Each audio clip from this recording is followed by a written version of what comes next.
Hello guys, हम लोग complete कर रहे हैं डीएलएड की series second paper education in contemporary Indian society. हम लोग ऑलरेडी 5th क्वेश्चन तक कंप्लीट कर चुके थे। 5th क्वेश्चन क्या था? प्राइवेटाइजेशन ऑफ एजुकेशन, और नोट लिखना था पब्लिक एजुकेशन और प्राइवेट एजुकेशन पे, मतलब कि क्या मतलब, हाँ यही हम लोग कंप्लीट कर चुके थे। ठीक है, प्राइवेटाइजेशन ऑफ एजुकेशन बता दिए थे कि क्या है और किस वजह से प्राइवेट एजुकेशन और पब्लिक एजुकेशन में क्या डिफरेंस होते हैं, तो ये सब मैं कंप्लीट करा चुकी थी। आज हम लोग क्वेश्चन नंबर 6 कंप्लीट करना है। क्वेश्चन नंबर 6 क्या है? What is privatisation of public education. Public education का प्राइवेटाइजेशन क्या है, या यही दूसरी लैंग्वेज में बोल रहा तो what is the importance of privatisation of public education, मतलब कि प्राइवेटाइजेशन क्यों ज़रूरी है, पब्लिक एजुकेशन को क्यों प्राइवेट करना इंपॉर्टेंट है, उसकी आज हम लोग इम्पोर्टेंस पढ़ेंगे। ठीक है, ये पेज कंप्लीट करना है, छोटा सा है, ये पूरा एक पेज है और फिर ये पेज है। अगर हाँ 7th क्वेश्चन यहाँ से स्टार्ट हो रहा है, ये कंप्लीट हो जाएगा अगर छोटे वीडियो में तो ठीक है, नहीं तो सेकंड पार्ट आएगा, क्योंकि लंबा वीडियो देखने का कोई सेंस नहीं है। चलो स्टार्ट करते हैं। What is privatisation of public education, या what is the importance of privatisation of public education. मैं 2-3 लाइन पढ़ूंगी, उसके बाद समझाते चलूँगी। Answer, privatisation of public education. The term privatisation of education refers to many different educational programmes and policies. जो privatisation of education, मतलब privatisation जो एक टर्म है, ये काफ़ी कुछ प्रोग्राम और पॉलिसीज से डिफरेंट है। It is process which can be defined as the transfer of activities, assets and responsibility from government।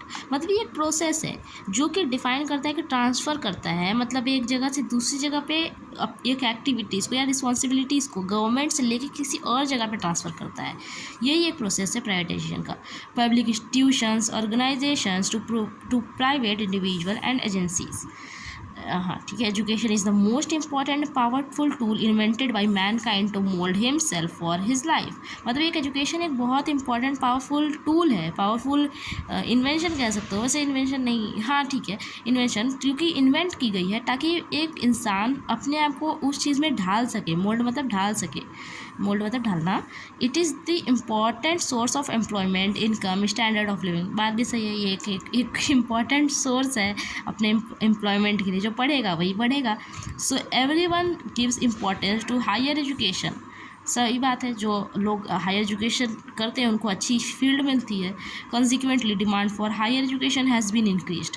Higher education के लिए लोग अब पढ़ रहे, लोग पीएचडी तक करते हैं क्योंकि पढ़ने का भी शौक है। To meet the demand of for higher education in India, there is establishment of private college, autonomous college, deemed university and private universities. अब इसी सब डिमांड को मीट करने के लिए, इससे हैंडशेक करने के लिए, सब डिमांड के लिए ये सब चीज़ें सामने आई। क्या क्या? प्राइवेट कॉलेज सामने आया, ऑटोनोमस कॉलेज आया, डीम्ड यूनिवर्सिटी आई, प्राइवेट यूनिवर्सिटीज़ आई। Even the number of self financed college of engineering and medical stream have been increased. और इंजीनियरिंग कॉलेज और मेडिकल कॉलेज भी बढ़े private. It also increase the gap between demand and supply of higher education। ये increase किया gap किस चीज़ का? Demand और supply का।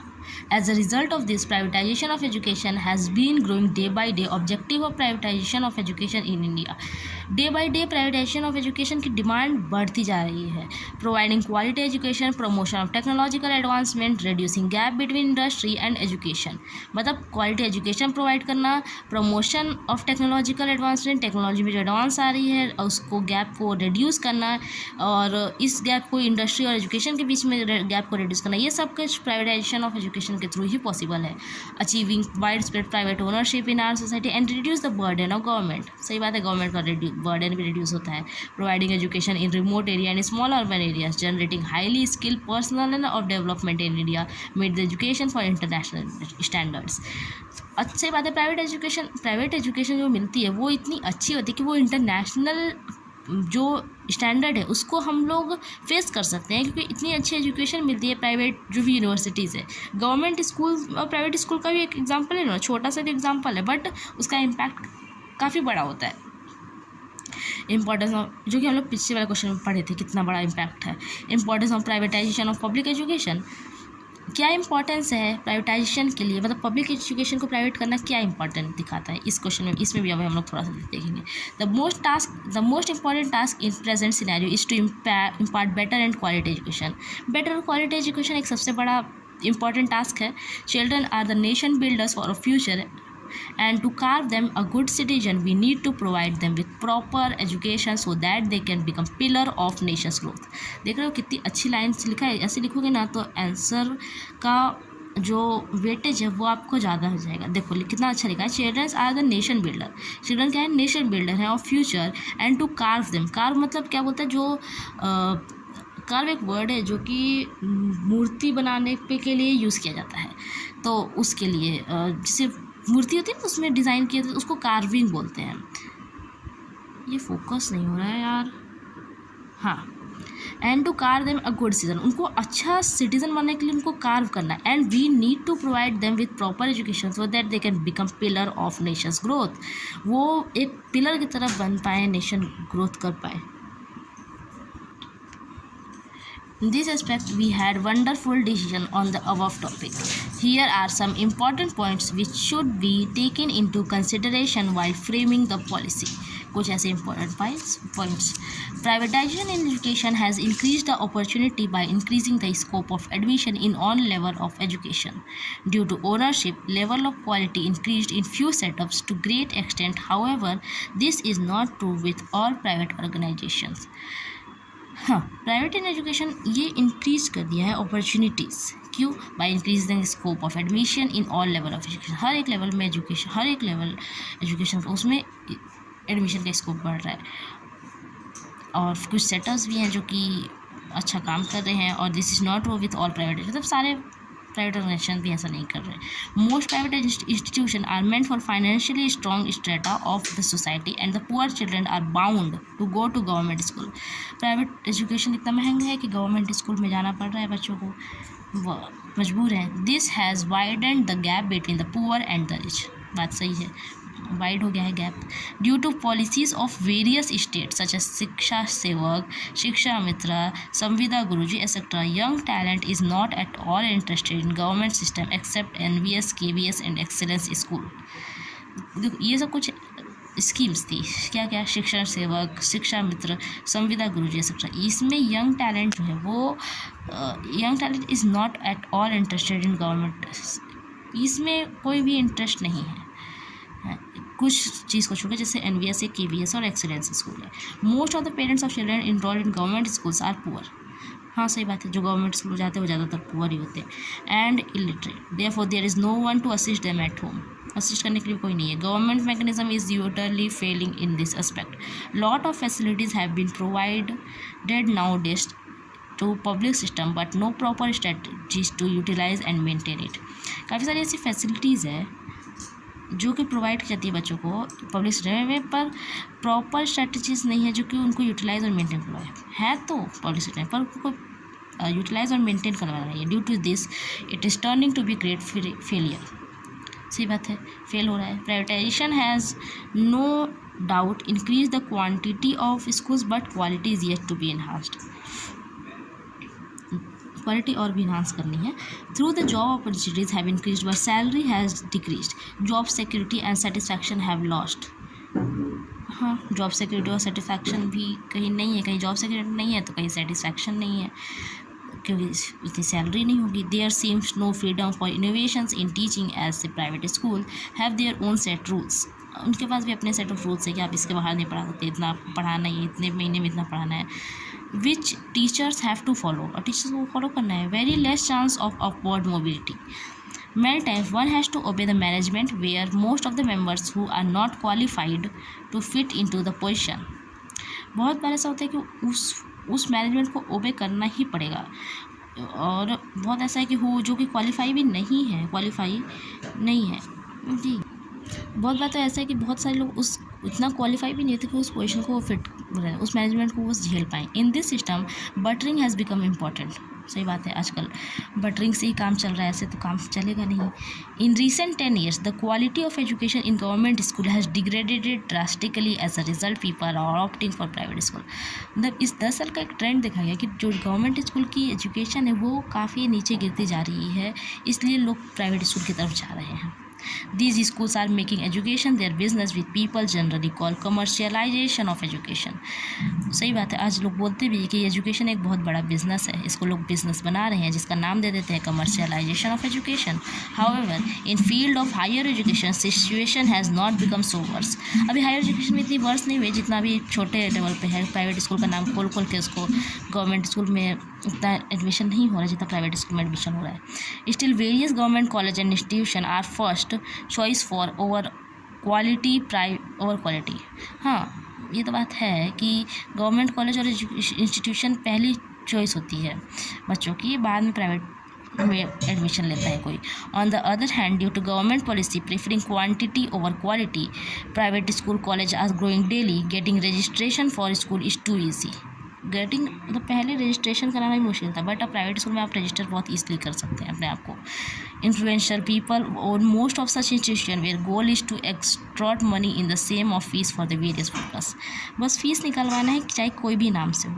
Even these institution have become source और converting black money into white. ये एक इंस्टीट्यूशन एक सोर्स बन चुका है कि कैसे ब्लैक मनी को वाइट मनी में कन्वर्ट करें. ये पेज हो गया ना, अब ये वाला पेज बस थोड़ा सा बचा है यहाँ से यहाँ तक. Another most crucial part is security of trained teachers. एक क्रूशल पार्ट है कि scarcity of trained teacher. trained teacher की कमी है. It is so because level of B.Ed in MP is very poor due to numerous B.Ed college where degree is almost sold. मतलब पैसा दे के degree मिल जाती है आपको B.Ed कॉलेज के लिए, B.Ed की डिग्री के लिए, मतलब कॉलेज भी नहीं जाना पड़ेगा, ऐसा है. As they do not attend regular class and no training is given to them. It is so because level of ये तो हो चुका है ये line. As they do not attend regular class and no training is given to them whereas government teachers are employed in various non educational workers. Example election, census etcetera. बहुत सारे ऐसे भी होते हैं जो कि रेगुलर क्लास नहीं करते और उनको कोई ट्रेनिंग भी नहीं दी जाती है. और बहुत ऐसे इंस्टीट्यूशंस होते हैं जो बस एडमिशन करा लेते हैं और कॉलेज जाने की जरूरत नहीं पड़ती. और गवर्नमेंट टीचर कुछ ऐसे हैं जिनको नॉन एजुकेशनल वर्क के लिए लगा देते हैं, जैसे कि election, census etcetera. Sometimes due to low remuneration almost one fourth of contract teachers. कुछ तो इतना तो मतलब 1/4 कॉन्ट्रैक्ट टीचर्स होते हैं. They are disintegrated in teaching because they are recruited through Vyapam, संविदा शिक्षक परीक्षा और temporary basis. They are given low salary and expected to work more than permanent employee who get more than double of their salary. इनको या तो देखो एक तरह से गेस्ट टीचर कह सकते हैं कि वो आते हैं बहुत कम सैलरी में पढ़ाते हैं और परमानेंट एम्प्लॉय से ज़्यादा काम करते हैं, इसलिए वो अपने मतलब छोड़ देते हैं वर्क को. कुछ इसी व्यापम से या संविदा शिक्षक परीक्षण से आते हैं, एडमिशन उनका होता है पढ़ने के लिए. At the school level private school have edge over government schools only in case of state owned public, but KVS NVS excellence school are on par with them. At school level पे जैसे कि private school एक edge है government के ऊपर, और कुछ ऐसे केस हैं जैसे कि जो स्टेट ओन करता है, जैसे KVS है, NVS है, एक्सीलेंस स्कूल है, इसको स्टेट ओन करता है. Children admitted in private schools are studying at 3 places: school, home and in coaching classes. जो कि प्राइवेट स्कूल पढ़ रहे वो ज़्यादातर 3 जगह पढ़ रहे हैं, जो कि मेन है, एक स्कूल, घर पे भी और कोचिंग क्लासेस भी. In private school children inducted are from good family background and they get good support from of parents and has perform better. Private school पढ़ रहे हैं, इस बात भी सही है कि अगर इतना फ़ी पे कर रहे हैं तो अच्छे फैमिली बैकग्राउंड होगा, पैसा होगा उनके पास और वो अच्छा परफॉर्म करेंगे ही क्योंकि सोर्स मिल रहा है. However the teacher and children both have much mental pressure to achieve high score in these schools. हाँ, चिल्ड्रन पे प्रेशर भी होता है, टीचर से प्रेशर होता है कि कैसे अच्छा कराएं और कैसे अच्छे स्कूल ले करके आएँ बच्चे. On the other hand, teachers are underpaid but are expected to give their best by hook or crook. और वही टीचर को भी मतलब बात तो ये अंडर पेड होते हैं, कम पैसा मिलता है, बट एक्सपेक्ट किया जाता है कि वो अपना बेस्ट दे. Children do not have time for themselves to spend and outdoor games and hence confined to gadgets. उनके पास चिल्ड्रन के पास टाइम नहीं होता क्योंकि इतना सारा पढ़ाई करनी है, घर पे पढ़ना है, कोचिंग जाना है, वहाँ पढ़ना है, तो वो अपने आउटडोर गेम्स को टाइम नहीं दे पाते। They are fed concepts and much emphasis is not given on evolving the innovative ideas. Teacher have tremendous work pressure and job insecurity, so they have to work hard. Teacher को भी work hard करना है क्योंकि उनके पास वही job insecurity है, work pressure है। So ultimately seems private schools are better than public school and no doubt some of them are. Private, इसलिए प्राइवेट स्कूल बेटर है पब्लिक स्कूल से, और डाउट भी नहीं है, हाँ कुछ है भी ऐसा, सही बात है, प्राइवेट स्कूल तो बेटर है। In state owned school it just reverse, they do not have proper infrastructure and basic amenities to provide learning environment. और वही जो स्टेट ओन्ड स्कूल्स हैं इसका जस्ट उल्टा है, ऐसा नहीं है, बहुत पुअर इंफ्रास्ट्रक्चर है, प्रॉपर मैनेजमेंट नहीं है, poor management, scarce resource, lack of will power of teachers, deteriorating of the quality. मतलब टीचर भी उतने अच्छे नहीं हैं। So finally we have to make our foundation very strong, that is from elementary school system to higher learning school। हमें अपना foundation ही जब strong रखेंगे तभी जाके आगे कुछ अच्छा होगा। एलिमेंट्री से ही स्ट्रॉन्ग रखना है और हायर लर्निंग एजुकेशन इंस्टीट्यूशन तक स्ट्रॉन्ग रखना है। For this we can adopt certain measures, इसके लिए कुछ मेजर्स दिए हैं, बस उतना वो पढ़ लो। देखो मेजर्स क्या है, to pay proper wages to teacher, teacher को भी अच्छा सैलरी मिलेगा, टीचर भी मन से पढ़ाएंगे। There should be no Guruji, संविदा, Shiksha Mitra and many more such post which are not permanent and low paid. ये सब पोस्ट का नाम ही हटा दो, ये सब पोस्ट नहीं रहेंगे तो कोई ज़रूरत ही नहीं है, टीचर को भी पेमेंट लो नहीं मिलेगी। Proper monitoring over the teaching learning practices in the school to ensure the quality of education, quality of education मिलना चाहिए, और टीचर की भी मॉनिटरिंग होनी चाहिए कि टीचर कैसा पढ़ा रहा है। Teacher in government school should really toil to bring the name up so that people will get encourage to send their wards in government school. Government school का भी नाम होना चाहिए, वहाँ पे बच्चों को भी अच्छा पढ़ा के अच्छा उनका मतलब नाम करना चाहिए, ताकि पेरेंट्स इंकरेज हों और बच्चों को इसमें एडमिशन दिलवाएं। Finally very strong will power to bring change for the remuneratory level, एक स्ट्रॉन्ग पावर चाहिए जो कि इस लेवल को चेंज कर पाए। बस कंप्लीट हो गया ये आंसर। अब 7th वाला नेक्स्ट वीडियो में करेंगे। डाउट होगा कमेंट में पूछना।